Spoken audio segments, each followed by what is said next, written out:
So we now have the Envy and Red Reserve rosters. We know that Envy is basically going to be, is the entire EG team that won champs plus Hook. And Red Reserve is going to be the entire Red Reserve team plus Bance from Splyce. So today we're going to talk about these two rosters, basically our thoughts and feelings of what we anticipate and how we feel about each roster, where we think they're going to go, and whether or not we think that these are good matches for the team. So Connor, what do you feel? Well, my initial thoughts on the Envy roster is it should be solid right out the bat, especially since these are four players that have played together this roster was together for a decent amount of time in World War II, so they have a familiarity with each other. My question is Ace is clearly a very strong personality, and in the past, he has rubbed people the wrong way when the team is not winning, like in other games. So I'm wondering if that's not eventually going to be the downfall of this team. The other thing I'm very curious about with this MV team is the fact that they dropped everybody and kept Hook sort of makes it seem like Hook is their golden boy. And it almost seems like if things go bad, I wonder how the rest of the players will take that, being like, oh, Hook can do nothing wrong. Like, they're never going to drop Hook. Like, Envy loves Hook. Like, almost like it's going to, put a divide type thing in the team. So it'll be interesting to see how they overcome those issues. But my initial reactions is this team should be very good. They just won champs, plus added a very, very good player. Oh yeah, I don't really have much negative to say. It's going to be a new game, so we always have to figure out new things with a new game. Any roster could completely suck. Any roster could come out strong. But if you have to make some kind of judgment going into the game to pick up the team that won the previous champs and just add another very solid player, makes perfect sense.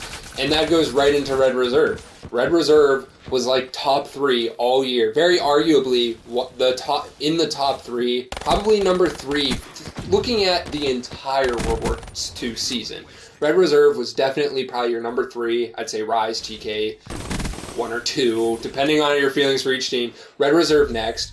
Keep the entire team together. They did great. Go into the next game, see how it feels, and then you have an open spot, so they basically just picked up the next best EU player out there, one of the best EU players out there, and we know Splyce had a very bad year, so we didn't expect that team to stay together anyways. There's no reason for them to. I think they made it to grand finals once or twice. So to just take the best player off of that team, put it on an already amazing EU team, Red Reserve also has a very solid roster going into the next season. I think they're both very solid rosters.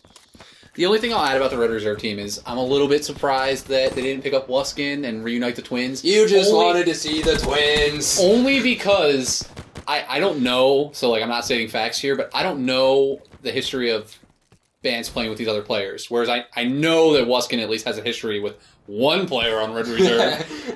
They practically known each other their whole lives. So that's my only little critique if I had to. Again, I think they took the best team in the EU and added another player who, if not is the next best player in EU, is a top 5 EU player. So it's nothing surprising. It's nothing flashy. They just took a very good team and added another very good player to it. That's what both of these rosters are. They're very good core teams that decided that, hey, this game has a 5th. Let's just get another 5th really good player. It's nothing crazy. I'm not surprised by any of these moves, and honestly, I think both these teams will be very successful right off the bat. Which is something we discussed in the 5v5 video. We said, hey, a lot of these, you basically pick up 4 great players, whoever they are, and then you add in kind of any solid 5th, and you're pretty much good at that point. I wouldn't be surprised if we can continue to see this trend with the other rosters over the next couple months. And I think we will. All right, guys, let us know in the comments what you think about these roster changes and, what you think is going to happen in the future, because Roster Mania is upon us. Thanks for watching. We hope you enjoyed today's video. We release new content at a minimum every Wednesday and Saturday. If you enjoyed the video, please leave a like and don't forget to subscribe to catch all our latest content, and check out the description for a link to our Twitter. We are Bracken out.